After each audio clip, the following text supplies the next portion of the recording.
असल में वजह यह है कि हमारी कौम को तकरीरें वो पसंद आती हैं जिसमें डायरेक्ट बिना गद्दे के जन्नत पहुंचा दो।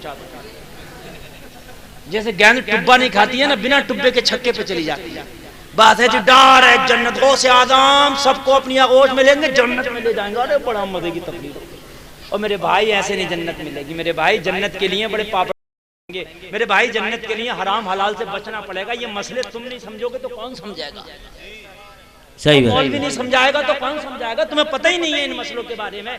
बहुत से लोग शर्म की वजह से पूछते ही नहीं और हराम काम कर गुजरते हैं, कातिल बन जाते हैं। इसलिए ये बताना जरूरी है। अगर बच्चे बचपन में इंतकाल कर गए तो मैदान महशर में तुम्हारी बख्शिश कराएंगे। जब नमाज जनाजा पढ़ते हैं तो कहते हैं ना, शाफिआ व मुशफ़ा, या अल्लाह इन्हें हमारी सिफारिश करने वाला बना। मैदान महशर में छोटे छोटे बच्चे और मेरे भाई ये तुम्हारी सिफारिश करेंगे, तुम्हारी बख्शिश कराएंगे।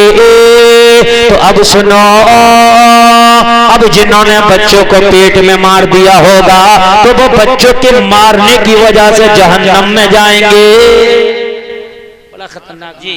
हाँ, बेटी हो या बेटा अल्लाह ने दिया है तो उसको खुशी से लो, परवरिश करो, परवान चढ़ाओ, लिखाओ, पढ़ाओ, उसे कामयाब बनाओ जी। अल्लाह उसका भी तुम्हें अजर अता फरमाए।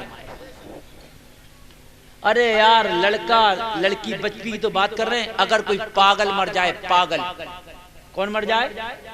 पागल, चाहे उसकी उम्र 50 साल की क्यों ना हो, पागल की उम्र चाहे 40 साल की क्यों ना हो, अगर पागल मर गया तो उसकी नमाज जनाजा किस तरीके से पढ़ी जाएगी ये भी सुनिए। अगर बच्चा मरे तो दुआ अलग, बच्ची मरे तो दुआ अलग, और अगर बड़ा मरे तो दुआ अलग। भाई होती है कि नहीं होती है? अरे यार, बालिग की दुआ अलग है, बच्चे की दुआ अलग है। लेकिन अगर पागल 50 साल का मरा तो अब कौन सी दुआ पढ़ी जाएगी? तो है तो 50 साल का, मगर दुआ अगर लड़का है, मर्द है तो बच्चे वाली पढ़ी जाएगी, और अगर औरत है तो बच्ची वाली पढ़ी जाएगी। यानी मरने वाला पागल है और 50 साल का मर गया, तो अगर मर्द है तो नमाज जनाजा पढ़ी जाएगी, तो 50 साल वाले की दुआ नहीं पढ़ी जाएगी। अगर मर्द है तो बच्चे वाली, और अगर औरत है तो बच्ची वाली। इसलिए कि मैदाने महशर में ये पागल भी अपने घर वालों की, माँ बाप की बख्शिश कराएंगे। वाह वाह वाह। बच्चों में शुमार क्यों है वो भी सुन लीजिए। बच्चे वाली क्यों पढ़ी जाएगी? सवाल भी तो हो सकता है, भाई मौलाना है 50 साल का, बच्चे वाली क्यों? अरे भाई, आपसे कोई पूछ सकता है? नहीं पूछ सकता। तो ये तो मैंने बता दी कौन सी पढ़ी जाएगी, लेकिन ये भी तो बता दूं क्यों पढ़ी जाएगी जी। अरे भाई, बताऊं क्या नहीं बताऊं? अब जो घर चले गए उन्हें कैसे पता चलेगा तो कौन सी बताई? अब आओ मैदान में। मैंने कहा नहीं कहा भाई, बैठ के सुनोगे तभी तो। आदमी पढ़ने जाता मदरसे में, पढ़ा 1 साल, भाग आया तो क्या हो गया? कुछ भी नहीं होगा। हाँ मियाँ, जब तक क्या पूरा कोर्स नहीं करोगे जब तक मजा नहीं आएगा कोर्स का। इसलिए कि जो नाबालिग है उस पे अहकामे शरा लागू नहीं होते। नाबालिग पे अहकामे शरा लागू नहीं होते। अगर नाबालिग ने नमाज नहीं पढ़ी तो नमाज का सवाल उससे नहीं होगा, इसलिए कि उस पर फर्ज ही नहीं हुई थी। नाबालिग ने रोजा नहीं रखा तो उससे नहीं पूछा जाएगा, इसलिए कि उस पर रोजा फर्ज ही नहीं था, अहकामे शरा लागू नहीं थे, इसलिए वो खुद तो बख्शा हुआ है, मगर मैदाने महशर में अपने माँ बाप की भी बख्शिश कराएगा। ऐसे ही पागल अगर के 50 साल का है, मगर पागल पे भी अहकामे शरा लागू नहीं होते, पागल पे भी नमाज फर्ज नहीं है, पागल पे भी रोजा फर्ज नहीं है, पागल पे अहकामे शरा नहीं है। तो जैसे बच्चे पे शरीयत के अहकाम लागू नहीं, ऐसे ही पागल पे शरीयत के अहकाम लागू नहीं। बेशक बेशक, जो हुक्म बच्चे का है वही हुक्म पागल। अब मुझे ये बताओ, अगर अक्लमंद हो सबके सब तो यार बच्चे बख्शिश कराएंगे मैदान महशर में, पागल बख्शिश कराएंगे मैदान महशर में, तो अल्लाह के रसूल बख्शिश नहीं कराएंगे? बेशक बेशक। है ना। बदअकीदा कहता है कि कोई नबी शफा शाफे नहीं है, कोई नबी बख्शिश नहीं करा सकता, नबी वली किसी की सिफारिश नहीं करा सकते, उनका मानना है। और मेरे भाइयों, जब तुम ही कह रहे हो कि हम नहीं करा सकते तो मुझे बताइए, पागल भी बख्शिश करा रहे हैं, ये बच्चे भी बख्शिश करा रहे हैं, और दो टांगों के अगर तेरे घर में बच्चा मर गया तो तू ही पढ़ रहा शाफिया हूं मुशफ़ा, या अल्लाह इसे हमारी सिफारिश करने वाला बना। तू बच्चे को कह रहा है सिफारिश करने वाला बना। अरे जब तेरी बच्चा सिफारिश करा सकता है तो आमिना का लाल सिफारिश क्यों नहीं करा सकता? वाह वाह वाह वाह। मेरे भाई कैसे नहीं करा सकता? बिल्कुल कराएंगे, अंबिया भी कराएंगे, औलिया भी कराएंगे, मगर मेरे भाइयों सिफारिश के काबिल तो बन जाओ, है ना। एक डब्बा हो, डब्बे में 100 पर्चियां डाल दो। कितनी पर्चियां?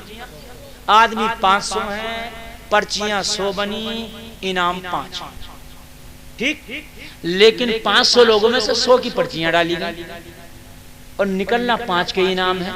तो मेरे भाई 5 के उन्हीं के तो निकलेंगे जो डब्बे में है, या उनके निकल जाएंगे जो डब्बे के बाहर? बात है कि नहीं मेरे भाई? हाँ, इनाम तुम कहोगे यार इनाम तो 5 ही हैं। अरे भाई तो 5 भी हैं तो उन्हीं के निकलेंगे जो डब्बे में हैं, जिनके नाम की पर्ची,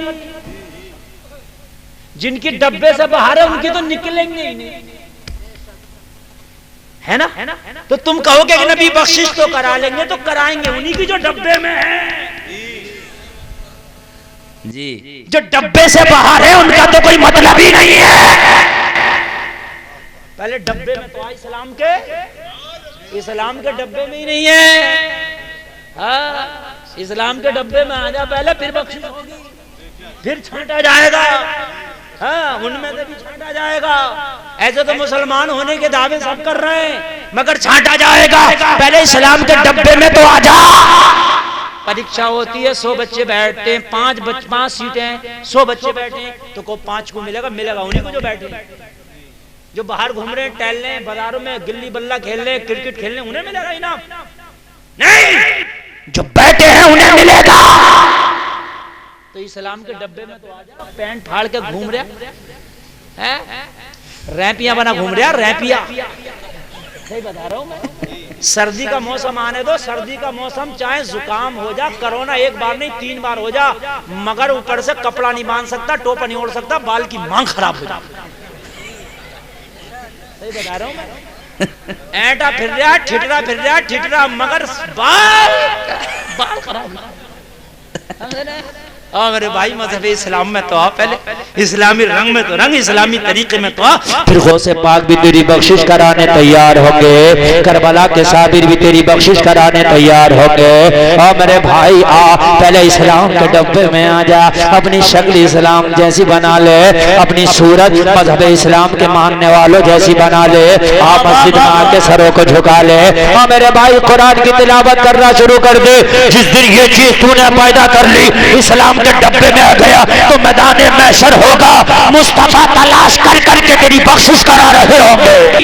वाह वाह वाह, बात समझ रहे ना भाइयों? हम ये सोचे बैठे हैं कि भाई गौसे आदम तो बख्शिश करा ही लेंगे, हैं? करबला के इमाम हुसैन तो बख्शिश करा ही लेंगे, बेशक पावर है, मगर ये देखा जाएगा कि इस्लाम के डब्बे में कौन कौन है। ये देखा जाएगा कि इस्लाम के डब्बे में कौन कौन है। जब इस्लाम के डब्बे में तुम आ गए ना, इस्लाम के दायरे में तुम आ गए ना, तो इंशाअल्लाह कहीं ना कहीं से बेड़ा पार हो ही जाएगा। अल्लाह अल्लाह। ओ मेरे भाइयों, सरकार गौसे पाक को फरमाते हैं, अगर कोई मेरा मुरीद है, अगर कोई मेरा चाहने वाला है, तो गौसे पाक फरमाते हैं दुनिया में भी मदद करूंगा, आखिरत में भी मदद करूंगा। सुभान अल्लाह, है ना? चाहने वाला, मगर मेरा भाई चाहने वाला ये नहीं है जो फूट रहा फूटने दो, 12 बजे के बाद तो फूकने भी फूटने लगते हैं। मेरे भाई अजान भी पढ़ देंगे, अजान तक पहुंचे तो पहले। हाँ, डिमांडें हैं कोई अजान की, सब डिमांडें पूरी करूंगा, क्योंकि मेरी तकरीर कोई आधा घंटा 20 मिनट में थोड़ी ना खत्म हो जाएगी। आप तो सुनो, हाँ अभी तो गला गर्म हुआ, आप सुनो। हाँ आप सुनिए, इंशाअल्लाह मजा आएगा आपको।